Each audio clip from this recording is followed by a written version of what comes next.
Gas आज के इस वीडियो में हम लोग देखेंगे रिकर्शन क्या होता है। जल्दी से मैं अपना ये चैप्टर खोल लेता हूँ और इस वीडियो के बाद यहाँ पर ये चैप्टर हमारा ख़त्म हो जाएगा और यहाँ पर मैं जल्दी से अपनी जावा की प्लेलिस्ट भी खोल लेता हूँ।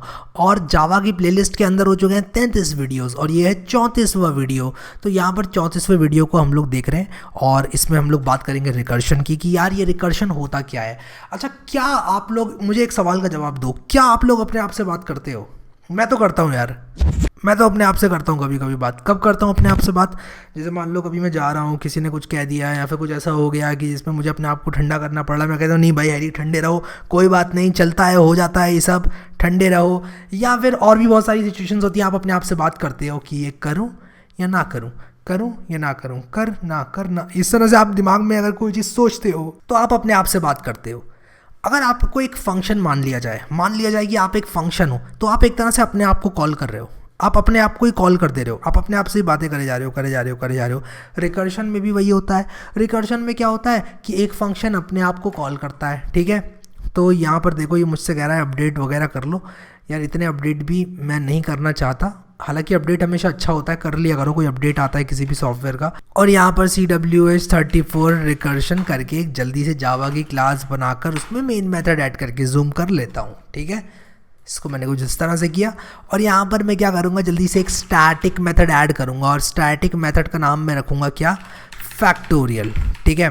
और आपको बताऊंगा ये क्या है, ऐसा नहीं कि मैं सिर्फ यहाँ पर फैक्टोरियल इंट n लिख के छोड़ दूँ और आपको ये बताऊँ भी ना कि जो फैक्टोरियल होता है n का वो क्या कहते हैं इज इक्वल टू होता है n से आप मल्टीप्लाई करते जाओ कुछ इस तरह से। ऐसा नहीं है कि मैं आपको नहीं बताऊँगा, ये सब मैं आप लोगों को बताऊँगा कि इसको आप इस तरह से 1 तक मल्टीप्लाई करते जाओ, उसको फैक्टोरियल n बोलते हैं, ये मैं आपको बताऊँगा, ठीक है।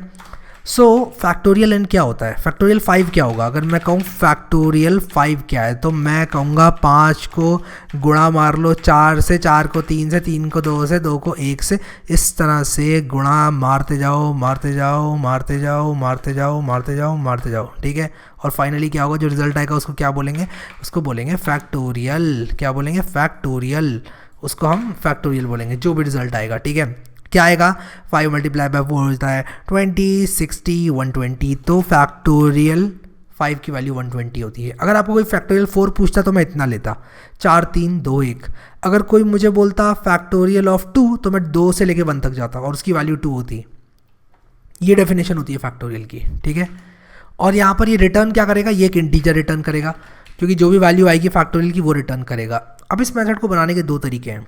एक तो मैं सिंपल सा फॉर लूप लिख दूँ, n से स्टार्ट करते हुए डिक्रीमेंट करूँगा 1 तक और मल्टीप्लाई कर दूंगा इन सारी वैल्यूज़ को, 5, 4, 3, 2, 1 करके मुझे सारी की सारी वैल्यूज़ मिल जाएंगी और मैं मल्टीप्लाई करके वैल्यू को ले लूँगा। लेकिन एक फॉर्मूला यहाँ पर देखो, एक फॉर्मूले पर गौर फरमाना।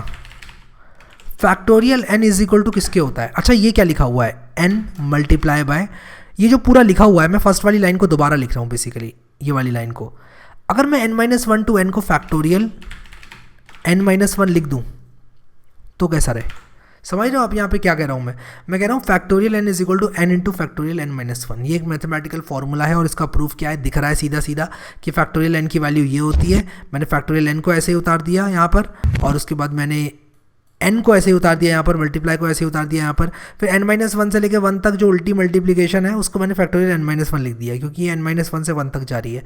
जो चीज़ n से 1 तक जा रही थी मल्टीप्लाई होती हुई उसको हम फैक्टोरियल n कहते थे, जो n-1 से 1 तक जा रही है उसको हम फैक्टोरियल n-1 कह सकते हैं, ठीक है।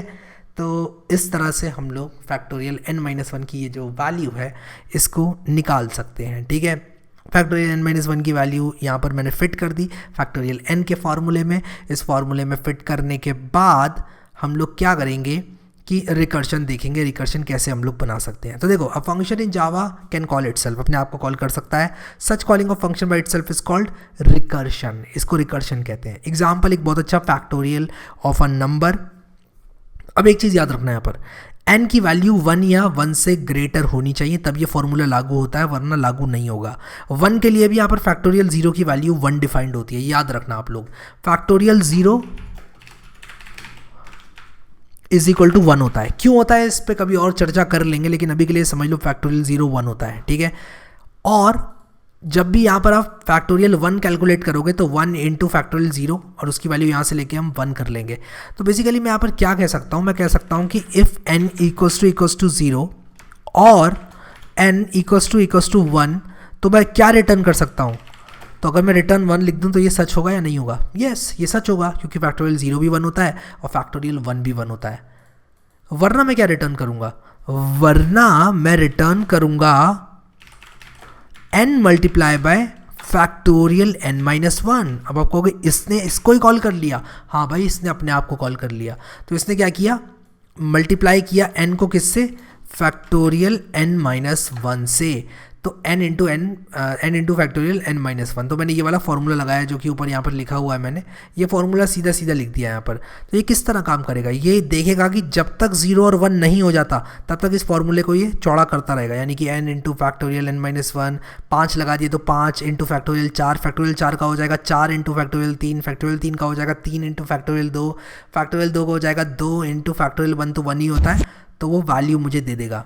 लेकिन अगर मैं इसको यूज़ करूँ तो ये काम करता है कि नहीं, देख लेते हैं। The value of factorial n is, कुछ इस तरह से मैं लिखना चाहूँगा और फैक्टोरियल n लिखूँगा और n की वैल्यू क्या है अभी मैंने दी नहीं है।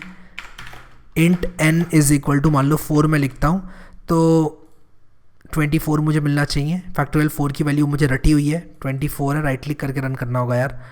24 है, रटी हुई नहीं है, इनफैक्ट मैंने मल्टीप्लाई कर लिया। 4 मल्टीप्लाई बाय 3 मल्टीप्लाई बाय 2, जो कि क्या होता है 4 3 12 2 24, तो ये 24 आ गई।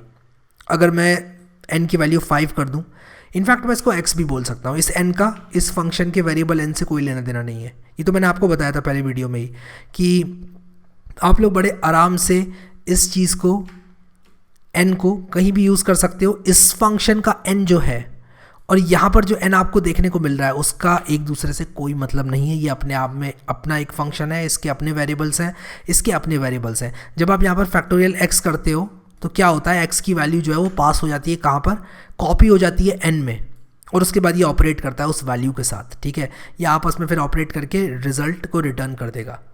ठीक है, तो फैक्टोरियल इस तरह से हम लोग इस्तेमाल करते हैं। अब क्या हमें फैक्टोरियल यूज़ करना चाहिए या फिर हमको आइटरेटिव अप्रोच यूज़ करना चाहिए, क्योंकि कुछ प्रॉब्लम्स जैसे कि फैक्टोरियल आइटरेटिव अप्रोच से भी की जा सकती हैं। अगर मैं इसी का एग्जांपल ले लूँ अभी, तो ये फैक्टोरियल हमारा आइटरेटिव अप्रोच से भी निकाला जा सकता था, लेकिन मैंने यहाँ पर रिकर्सिव अप्रोच का इस्तेमाल किया। आइटरेटिव अप्रोच से कैसे निकलता? आइटरेटिव से यार ऐसे निकलता कि मैं फॉर लूप लगाता और n से स्टार्ट करते हुए उल्टी गिनती पढ़ता और सीधा ऊपर ऊपर ऊपर ऊपर जाके जब तक 1 नहीं आता तब तक मल्टीप्लाई करता रहता। मैं भी आप लोगों को आइटरेटिव अप्रोच भी दिखा देता हूँ। सो गाइस, अगर मैं बात करूँ आइटरेटिव अप्रोच की, तो जो आइटरेटिव अप्रोच होगा वो कुछ इस तरह से लिखा जाएगा। मैं एक काम करता हूँ, फैक्टोरियल अंडरस्कोर आइटरेटिव करके एक नया स्टैटिक फंक्शन बनाता हूँ। तो मैं यहाँ पर लिखूँगा फैक्टोरियल अंडरस्कोर आइटरेटिव और उसके अंदर मैं क्या करूँगा कि एक फॉर लूप चलाऊँगा। तो ये जो मैंने कंडीशंस लगा रखी हैं ये मैं नहीं लगाऊँगा, मैं उल्टा यहाँ पर क्या करूँगा, कहूँगा अगर n 0 या 1 है तो रिटर्न 1 कर दो, वरना क्या करो, क्या रिटर्न करोगे आप, वरना आप प्रोडक्ट रिटर्न करोगे। और यहाँ पर मैं एक int product is equal to 1 बना रहा हूँ, int product is equal to 1, और एक फॉर लूप पे चला रहा हूँ, int i is equal to 0, i is less than n, और उसके बाद i प्लस प्लस। लेकिन हमको i चलाना है 1 से लेके n तक, ना कि 0 से n माइनस 1 तक। तो इसलिए 1 to less than equal to n कर देंगे। ये लूप चलेगा 1 to n, ठीक है, कुछ इस तरह से चलेगा। तो अगर मुझे किसी भी नंबर का फैक्टोरियल निकालना है तो मैं क्या करूँगा, यहाँ पर प्रोडक्ट को अपडेट करूँगा, product multiply is equal to लिखूँगा, यानी कि product is equal to product multiply by कितना, i। तो 1 2 3 4। अब देखो यहाँ पर फैक्टोरियल जो था n का वो क्या था, n से लेके उल्टा हम जा रहे थे 1 की तरफ, ठीक है, n n-1 n-2 और ऐसे ऐसे करके हम 1 तक जा रहे थे। लेकिन क्या ज़रूरी है कि हम लोग उल्टी गिनती करें? हम सीधा भी तो उसको कर सकते हैं। हम कुछ ऐसा भी तो कर सकते हैं कि हम 1 2 3 4 5 6 7 8 तक लेके n तक जाएं, पूरा यहाँ से 1 से स्टार्ट करते हुए पूरा n तक जाएं। भाई n से 1 तक सारे नंबर्स को मल्टीप्लाई कर लो या 1 से n तक कर लो, बात तो बराबर ही है। बस 0 का केस मैंने स्पेशल बना दिया और उसके केस में ये 1 रिटर्न करेगा, और यहाँ पर ये क्या रिटर्न करेगा, यहाँ पर प्रोडक्ट रिटर्न करेगा। एक बार फॉर लूप चल जाएगा तो ये प्रोडक्ट रिटर्न करेगा, ठीक है। तो यहाँ पर मैं क्या करूँगा कि फैक्टोरियल आइटरेटिव से निकालूंगा सेम वैल्यू को, फैक्टोरियल आइटरेटिव, और ये भी वही चीज़ देगा। दोनों का आंसर सेम आएगा। 4 का फैक्टोरियल तो जो है वही रहेगा ना। सिमिलरली 5 का 120 होता है तो होता है 120। 5 का फैक्टोरियल 120 होता है तो यहाँ पर देखो 120 होता है, ठीक है, तो वो 120 ही आएगा, उसको कोई चेंज नहीं कर सकता, ठीक है। सिमिलरली 6 का फैक्टोरियल 720 होता है तो होता ही है, उसको कोई चेंज नहीं कर सकता। आप लोग यहाँ पर देख सकते हो 5 का फैक्टोरियल हमारे पास 120 होता है। आई होप कि आपको ये सब चीज़ें समझ में आ गई, क्लियर हो गई। अगर आप यहाँ पे x को 0 भी डाल दोगे तब भी क्या होगा, 0 डालोगे तो 1 आ जाएगा रिटर्न होके, तो 0 का फैक्टोरियल भी बिल्कुल सही सही ये निकाल रहा है, ठीक है। तो यहाँ पर देखो 1 आ गया 0 का फैक्टोरियल। तो इस तरह से हम लोग जो है रिकर्सिव फंक्शंस को यूज़ कर सकते हैं अपने प्रोग्राम्स में, और यही है रिकर्शन। अब मैंने यहाँ पर एक क्वेश्चन दिया हुआ है और उसका मैंने आंसर भी आप लोगों को बता दिया है। Write a program to calculate factorial of a number in Java, recursion का इस्तेमाल करते हुए। अब मैं आप लोगों को यहाँ पर एक और एक्सरसाइज देना चाहता हूँ, और वो है क्या, फिबोनाची सीरीज़। जावा में फिबोनाची सीरीज़ प्रिंट करना, और ये आप लोग प्रिंट करने की कोशिश करो। ये सीक्वेंस है। ये सीक्वेंस के बारे में स्पेशल बात ये है कि जो इसके फर्स्ट 2 टर्म्स हैं वो 0 और 1 होते हैं, और अगला टर्म पिछले 2 टर्म का सम होता है। जैसे कि 1 देखो आप तो 0 और 1 का सम है, ये 2 पिछले 2 एलिमेंट का सम है, 1 और 1 2 होता है। 3 पिछले 2 एलिमेंट का सम है, 2 और 1 3 होता है। 5 क्या है, 3 और 2 इनका सम। 8 क्या है, 5 और 3 का सम। 13 क्या है, 8 और 5 का सम, एंड सो ऑन। आप जितने मन चाहे टर्म्स निकाल सकते हो आगे की तरफ। मैं चाहता हूँ इसको एक बार ट्राई मारना, और यहाँ पर हम लोग जो है फंक्शंस वाला जो टॉपिक है उसको ख़त्म करते हैं, ठीक है। तो ये नोट्स आप लोगों को मिल जाएंगे, मैं डाउनलोड के लिए दे दूंगा आप लोगों को डिस्क्रिप्शन में। उसी के साथ साथ आप लोग यहाँ पर क्या कर सकते हो कि अगर आपने शुरू से नहीं देखे हैं जावा के वीडियोस तो इस प्लेलिस्ट को ज़रूर एक्सेस करो, क्योंकि मेरे पास बीच बीच में से काफ़ी सवाल आते हैं। बहुत सारे लोग ये पूछते हैं कि अगर हमको ऑलरेडी दूसरी प्रोग्रामिंग लैंग्वेज में कमांड है तो हम लोग कैसे देखें। तो मैं कहूँगा यार देखो, प्रैक्टिस करके तो कोई नुकसान होने वाला नहीं है आपका। आप बस ऐसा कर सकते हो कि आप थोड़ी स्पीड में देख सकते हो वीडियोस को, बट अगेन मैं तो कहूँगा कि आप अगर टाइम इस पर जितना ज़्यादा स्पेंड करोगे उतना ही आपकी स्किल्स है जावा के अंदर वो इम्प्रूव होंगी। तो बिल्कुल भी टाइम को स्पेंड करने में मत हिचकिचाओ। नोट्स सब डाउनलोड कर लेना, सारे चैप्टर्स के उपलब्ध करा दिए हैं मैंने। आई होप कि आपको ये वीडियो पसंद आया। अगर आया तो यार लाइक करो प्लीज़, इस वीडियो को लाइक ज़रूर करना सब लोग। अभी के लिए इस वीडियो में इतना ही guys. Thank you so much guys for watching this video, and I will see you next time.